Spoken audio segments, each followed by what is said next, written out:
overlaps with interests. You finally mentioned not becoming an impoverished, professional Russian literature critic, right? I don't know how many jobs there are like that. You probably do need a third circle, which is reality, right? And trying to make a living. But at least starting with the first two, right? My interests and my purpose or my values, I think that's more helpful than just saying like, oh, well, go follow your passion, because most of us don't know what that even means until we actually find one. Cool, thanks. Thank you. All right, why don't we go?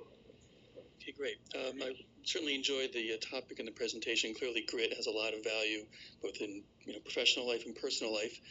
A different podcast I've been listening to recently, maybe you heard it, one of your runs by the Freakonomics authors, yeah, about the power of quitting and failing fast, we might say, in engineering circles. I think I was on that podcast. Oh, I can't remember. I don't remember. Maybe. I don't really listen to them afterwards, but go on. Yeah, and I love that podcast. It's a great one. Yeah. So I was trying to figure out how to combine them. Because in a personal life, on the sort of taking off the last question, you could sort of try a lot of things until you find something you choose as a passion. Do you have any advice in the corporate world of how to combine choosing when to fail and when to stick to it? Let me use the metaphor of dating, right? Because I am personally really happy that I did not end up marrying my first boyfriend. And so I quit on him, right? I mean, every time you break up with someone, you're quitting. And is that a good thing? Is it a bad thing? I think that for me, anyway, I was dating to find my life partner, right? I guess people can date for other reasons, but I was like, oh, we're not going to get married, over. And it took a few dates and guys to kind of find the guy that I'm with. Is my husband. But I think it's actually exactly what we do in our careers too. I mean, you're exploring, right? But there are some people who are exploring with intention, and I was dating to get married, right? I mean, I wasn't really ever intending to stay dating forever. I think that makes all the difference. So sure, quit, but for me, quitting the White House speech writing gig and McKinsey and being a teacher, it was sort of a groping towards something that I wanted to stick with. I was only quitting those things so that I could find something that I would never want to quit.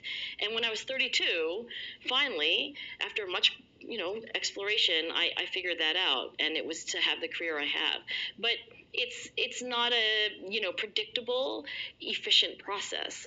So quitting in the service of not quitting is, I guess, my answer. Thank you very much. Thank you. Thanks, Angela, so much for coming. This was Thank you. Really great. There's something about grit that seems very intrinsic or natural, almost unlearnable. Do you have any recommendations for how people can increase their grittiness? So I want everybody in this room to watch their own language in the next day or so for the word just. Whenever we say, ooh, they just have it. Oh, they just are, a natural. Or, he's just extroverted. How does he do that? He's just, kind of a math guy. We use that language, I think, when we can't explain something, right? I mean, that's when we use the word just. Actually, when Nancy Reagan said, just don't do it, or, when Nike says just do it, I always find that, deeply unhelpful. Could you please tell me how? Or you're just going to, So this idea that when we see someone do something fluently, particularly when we can't do it, I mean, somebody who dances really well, if we can't dance, or plays music really well, we start to use words like just, and we say things like they're natural.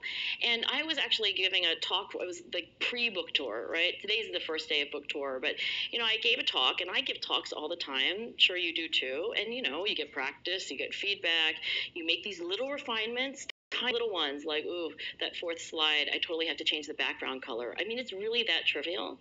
I get off the stage, and I'm talking to the person who's handling it. She's like, you are just a natural. And I thought about the irony that I just wrote a book about, I should say I recently wrote a book instead of I recently wrote a book about the fact that is a such an attractive myth, that's like a seductive myth. And I think the answer is this. We can say that people, Jerry Seinfeld would say that some people are born to be comedians and some people are not born. I think there is a sense in which people are born with different inclinations, things that they find fun to do, things that hold their interest. But if you ask the question of how they eventually became Jerry Seinfeld, right? If they eventually wrote a book that's halfway decent, or they gave a talk that's reasonably fluent, it's not just anything, except if you